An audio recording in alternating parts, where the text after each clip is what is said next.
Welcome back to Marriage Beyond the Veil. Well, today I was listening to a podcast. Okay. Brene Brown.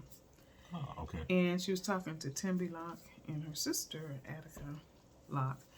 And there was a movie that came out in the fall called a series called From Scratch. Okay. And it was about Timby's life. Her husband died of cancer after a 10-year struggle. And Brene Brown talks about this called the straddling the tensions of opposites, how both can be true. So how both what can be true?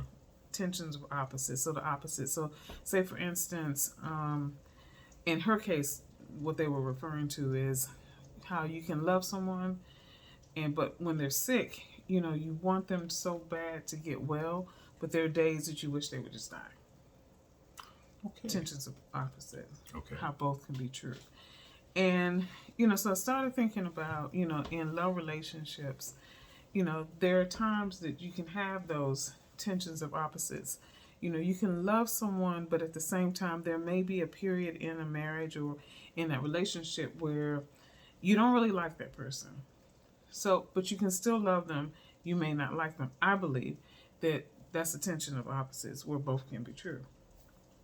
You can love someone, but you don't like them. Yeah, it just. And when I say don't like them, it may just be. It may just be, in that moment, the way that. And for me, I always take it for myself.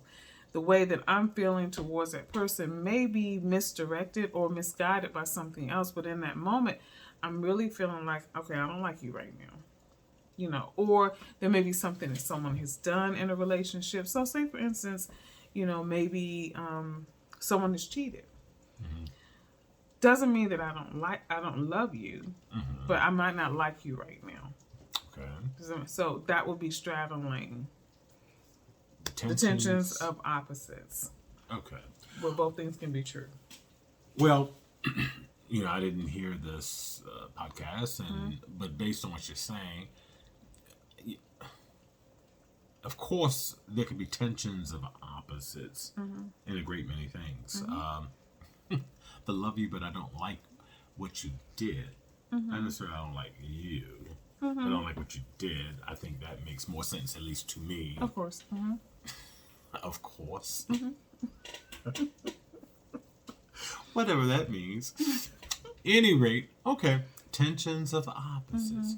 So, what else? What other examples would you give in a relationship where there's tensions of opposites? Well, wow. Okay, so even like with your children, there can be tensions of opposites with your children. Okay, unpack that. Again, there are things that your children will do that are loving, adorable, cute, sweet, but at the same time you want to choke them. Tensions of opposites. Help me. But it can be even something, I would say less dramatic. I think about with my mom and my dad. As my mom works through this period with my dad and dementia, there are days that she is very loving, very kind, very sweet. But then in the blink of an eye, she's like, ugh, I just can't do this right now. Tensions of opposites. We're both true. What about, because what I thought about when you said tensions of opposites, just like you and I, okay, when we first got married, you were very reserved, very quiet. I still am. Yeah, but not as much. But I was very boisterous. I was very outgoing. Still are. Yeah, and probably more so. But the tensions of opposites. So that's what I was thinking about. Something along those lines, where you still love me, even though it's just like I'm not a clown, but he is. But he's my clown. Well, and those could be really. Those could be tensions of opposites. You see what she struck me. But anyway, I find this very fascinating. I really do. Because I do believe that it's real. It's a thing. It is a thing. Okay, and I can go along with that. Tensions of opposites, so yeah. Mm-hmm. Well, both can be true. So what about you and your relationship? Are the tensions of opposites? Do you need a sign? Do you need help?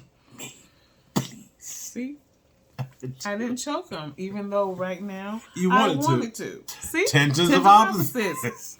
Until tomorrow, if the Lord says the same. Have a good evening.